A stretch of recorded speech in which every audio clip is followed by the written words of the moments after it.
সম্মানিত প্রিয় বন্ধুগণ, সবচেয়ে ভালো হয় যদি আবার নতুন করে নির্বাচন হয়।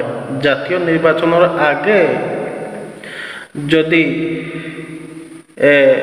ইউনিয়ন ওয়ার্ড নির্বাচন হয়, ইউনিয়ন নির্বাচন হয়, জেলা নির্বাচন হয়, জাতীয় নির্বাচনের আগে যদি এইগুলা নির্বাচন আগে হয়ে যায় তাহলে খুবই ভালো হয়।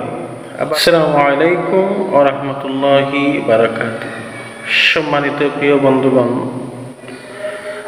ইশরাককে যদি মেয়র হিসাবে ঘোষণা করা হয় তাহলে সোজা কথা, সাফ কথা, ক্লিয়ার কথা, আমি দল মত কোনো কিছু বুঝি না।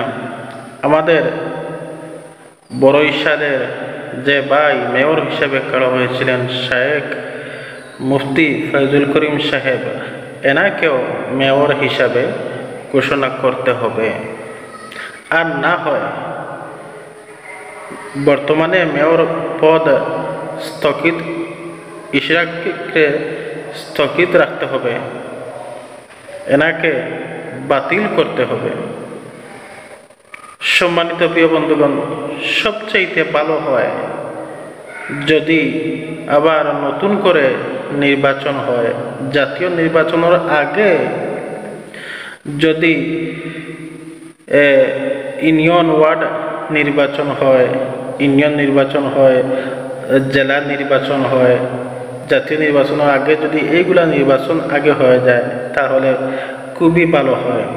আবার নতুন করে মেম্বার, চেয়ারম্যান, মেয়র হিসাবে ভোটের মাধ্যমে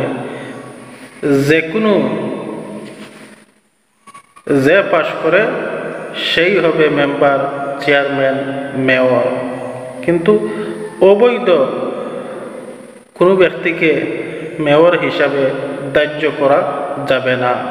আর যদি অবৈধ হিসাবে ধার্য করা হয় তাহলে আমাদের এক ভাই, আলেম ভাই যে মুফতি ফয়জুল করিম সাহেব, এনাকেও দিতে হবে। যাই হোক, আমার সাথে থাকার জন্য ধন্যবাদ। আসসালামু আলাইকুম ওয়া রাহমাতুল্লাহ।